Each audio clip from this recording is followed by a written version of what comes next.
राजभर अक्सर अपनी बयानबाजी के लिए नंबर 1 नेताओं में गिने जाते हैं, लेकिन कई बार उन्होंने बड़े बड़े दलों को चटनी चटा दी और भाजपा को फिर से ज्वाइन करने के बाद उन्होंने अपना अंदाज वही जारी रखा।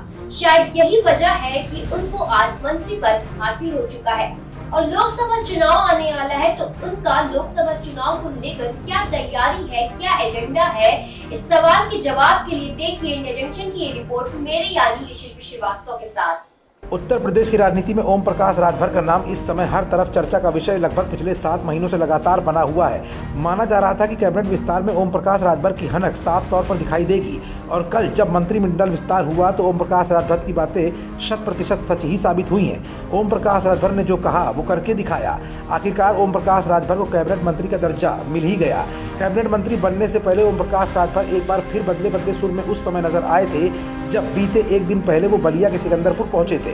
वहां से भाजपा प्रत्याशी रविंद्र कुशवाहा के खिलाफ भाषणबाजी करने लगे। उसके ठीक एक दिन बाद ही जब कैबिनेट विस्तार हुआ तो उन्हें कैबिनेट मंत्री बना दिया गया।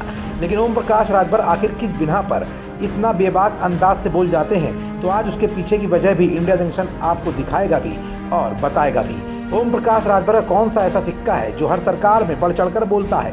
दरअसल ओम प्रकाश राजभर का राजनीतिक करियर बहुत ज़्यादा नहीं है, लेकिन एक खास समाज से ताल्लुक़ रखने के चलते उनके पास बहुत मजबूत वोट बैंक है।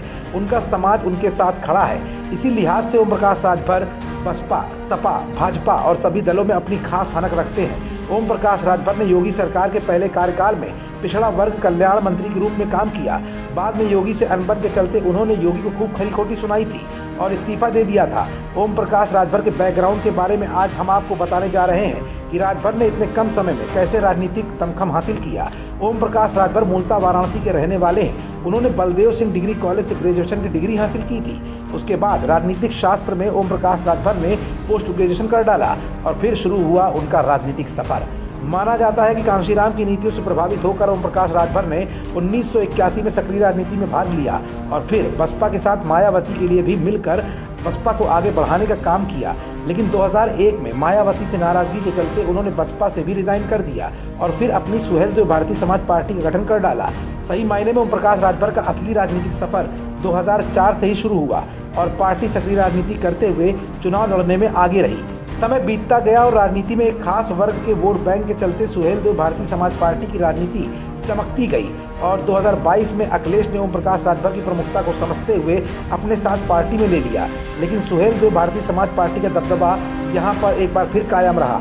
अखिलेश यादव से तू मैं के चलते राजभर ने 2022 में भी अखिलेश का साथ छोड़ दिया और जहूराबाद विधानसभा से 2022 में ही एक बार फिर ओम प्रकाश राजभर ने अपनी ताकत दिखाई और यहाँ पर भाजपा के कालीचरण को हराकर अपना दबदबा कायम रखा। इसी दबदबे के आधार पर योगी सरकार के पहले कार्यकाल में भी पिछड़ा वर्ग कल्याण मंत्री का पद हासिल किया। लेकिन यहाँ पर भी उनकी दाल योगी के सामने न गली और योगी से भी उन्होंने अलविदा कह डाला।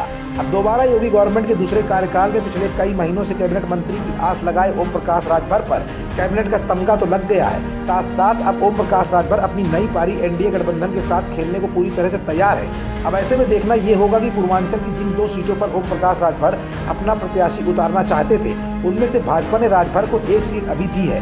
दूसरी सीट को लेकर भाजपा उन्हें कितना रिस्पांस देती है, इसे लेकर कश्मकश की स्थिति लगातार बरकरार है। खबरों से जुड़े रहने के लिए सब्सक्राइब करें हमारा चैनल इंडिया जंक्शन।